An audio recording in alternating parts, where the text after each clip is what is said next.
आयेन बलाव जोंखांदों बर'नि फिसा कमलेश्वर बसुमतारिया 2023 मायथाइयाव खुंजागोन बुहुमनां आयेन बल बादायलायनाय।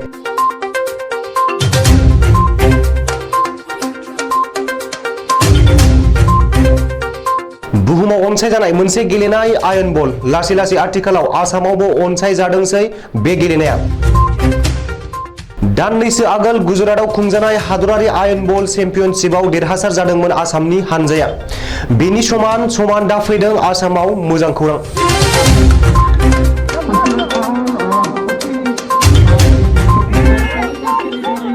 आसामनि साथाम गेलेगिरि कमलेश्वर बसुमतारि, प्रज्ञान गगৈ आरो बिजय देखाया सायख'जादों भारत हादरनि हानजायाव। भारत हादरनि हानजायाव गेलेनो मोननानै गोजोननाय मोनदों गेलेगिरि साथामा। बर'नि फिसा कमलेश्वर बसुमतारि जाफुंसारनायाव गोजोननाय फोरमायदों सिमेन्ट दख'रा एबसुनि आफादगिरि सन्जीब रामसियारिया। कमलेश्वर बसुमतारि बिथाङा 2023 मायथाइयाव जानो गोनां गिबियावनो रादाब बुथुमगिरि नोंथांमोननिसिम साबायखर बावनाय थाबाय। लोगोसे बे खौरांखौ मोननानै जों ओनसोलनि लोगोसे जों सिमेन्ट दख'रा दुलाराय बर' फरायसा आफाद जों बिराद गोजोननाय मोनदों। मानो होनोब्ला जों जोंनि फिथाइखौ मोननाय बायदि जों मोननो हादों। मानो होनोब्ला थांनाय बोसोरावहाय जोंहा सिलापथार दख'रानि सिङावहाय थानाय आनन्दिता बसुमतारि बिथाङा जा मोनसे गावनि गोब्राब नाजानायजों थांनाय बोसोरनिफ्रायनो बिथाङा बे आयेन बल गोदानै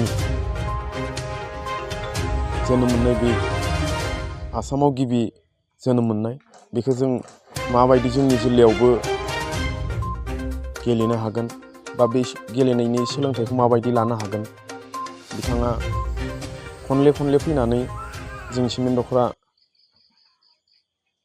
माखासे दैदेनगिरिफोरखौ लोगो हमफैबाय थादोंमोन। बिसेसकय माने आं आफादगिरि बे समावबो ओंखायनो बिथाङा फैनानै आंखौ रिकुवेस्ट खालामफैबाय थादोंमोन। ओंखायनो दाखालि बावैसो बारा गोबाव जायाखै बिथांनि दैदेननायावनो गुवाहाटीनिफ्राय माखासे एक्सपार्ट लिंहरनानै बे आयेन बलनि जा मोनसे कचिं बेखौ जों होनाय जादोंमोन। बेजों लोगोसे कचिं होखांनायनि उनावहाय गुजरातआव मोनसे गेम जादोंमोन स्टेट लेभेलनि। बे गेलेहैनायाव बिथांमोना देरहासार जाबोनो हादोंमोन। बेनि उनावहाय दाख्लै खोनानो मोनबावदों जम्मु काश्मीरावबो गेलेहैदोंमोन। दा बेनि उनावहाय जोङो फैयै मैयानि मोनसे निउसाव मोनदों आङो निउस चेनेलाव जे बिथांमोना फैगौ 2023 मायथाइनि जा मोनसे वर्ल्ड काप गेम बे वर्ल्ड काप गेमावबो बिथांमोना भारत हादरनि जानानै बेवहाय बाहागो लानो मोनगोन होननानै सायख'जानायखौ मोनथिनो मोननानै जोबोर गोजोननाय मोनदों। जाहाथे इयुनाव बिथाङा बेफोरबायदि गेलेनानै जाहाथे सासे मोजां राफोद गेलेगिरि जानो हायो बेखौनो जोङो अरायसम सिमेन्ट दख'रा दुलाराय बर' फरायसा आफादनि जानानै हास्थायो। थिग बेफोरबायदिनो बिथाङा जेरै सासे राफोद गेलेगिरि जानो हादों मोजां गेलेगिरि जानो हादों गासै जोंनि इयुन जेनेरेसन जा मोनसे इयुन जेनेरेसन जोलैफ्राबो बेफोरबायदि गेलेनानै साक्सेस जानो हायो। जों अरायसम फरायसा आफादनिफ्राय जों हेफाजाब होबाय थागोन। आयेन बलानो जा फुटबलानो जा भलिबलानो जा जों नांगौ समाव गथ' ओंखारोबा जों बे प्लेयारफोरखौ जोङो माखासे जों फुटबलनि थाखायबो कचिं होखायो भलिबलनि थाखायबो जों नै दा सानबाय दंमोन। आयेन बलनि बेलायावथ' थांखाबायानोसै बिथाङा नेसनेल लेभेलाव मोनफैनो हाबाय। ओंखायनो बिथांखौ जोंनि सिमेन्ट दख'रा दुलाराय बर' फरायसा आफादनि मावखुलियावनो थानानै सिगां जिबायदि गोसो होनानै गेलेनानै जा मोनसे दिनै मोगथां महराव साक्सेस जानो फैगासिनो दं थिग बेफोरबायदिनो बिथांखौ दासिमबो थानानै उन्दै गथ'फोरखौबो लाफानानै बेखौ क्लासखौ होलांबाय था होननानै आं आफादगिरि मासिनिफ्राय बिथांखौ दासिमबो खावलायबाय थायो। खौरांगिरि नोंथांमोनसिम गिबियावनो साबायखर जासिहरनाय थाबाय। जों दा आसामनिफ्राय इन्डिया टीमाव सेलेक्सन जादों। बिदिनो जोङो सेलेक्सन मोननानै जोबोद गोजोननाय मोनदों। जोङो बिनिफ्राय काश्मीराव मास मोनसेसो जाबाय गेलेहैनाया। नेसनेल गेलेनानै फैखांबाय। बेनि गेजेराव इन्टारनेसनेल गेलेनानै जों जोबोद गोजोननाय मोनदों। जों सेलेक्सन जागोन होननानैबो जों सानाखैमोन।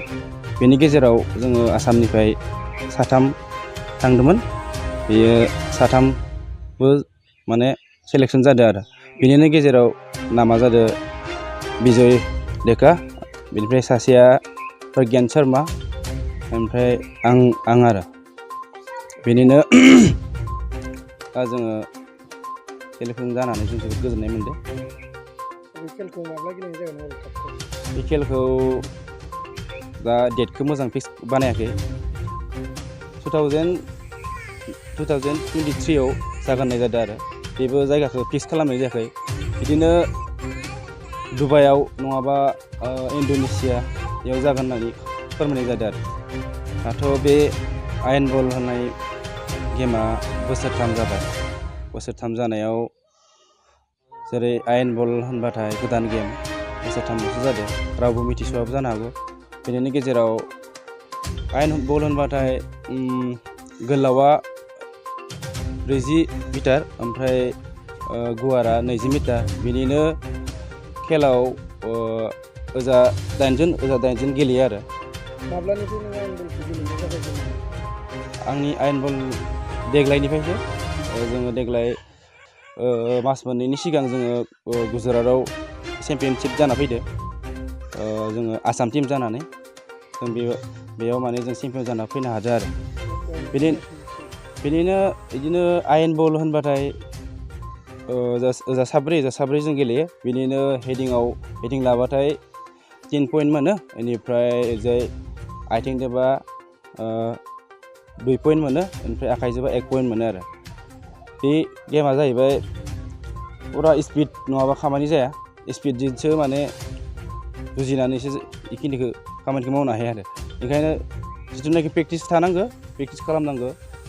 जिमान हायो दा जों बर'नि सेंग्रा सिख्ला नोंथांमोनखौबो खावलायहरनो आं सानो, जुदि स्पर्ट्स लेभेलाव गोसो दंबाथाय प्रेक्टिस नङाबा खामानि जाया।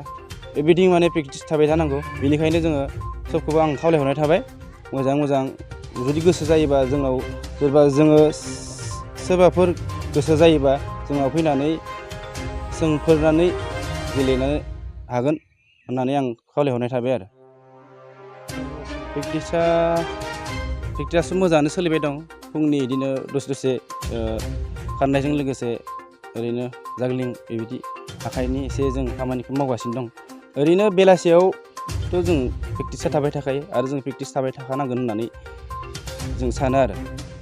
जिहेथु दा आयेन बला गोदान हिसाबै जोंनि ओनसोलफोर मोनसे फिल्ड गैया, बिनि थाखाय सरकारनिसिम मा खावलायनो? आं खावलायनो सानो जोंनि गिदिर गोलाव सारमोनखौ बे आयेन बलनि गेमनि थाखाय एसे सुबिदा नायनानै जोंनो माबा मोनसे खालामनो हागोन खोमा होननानै जों खावलायहरनाय थाबाय आरो।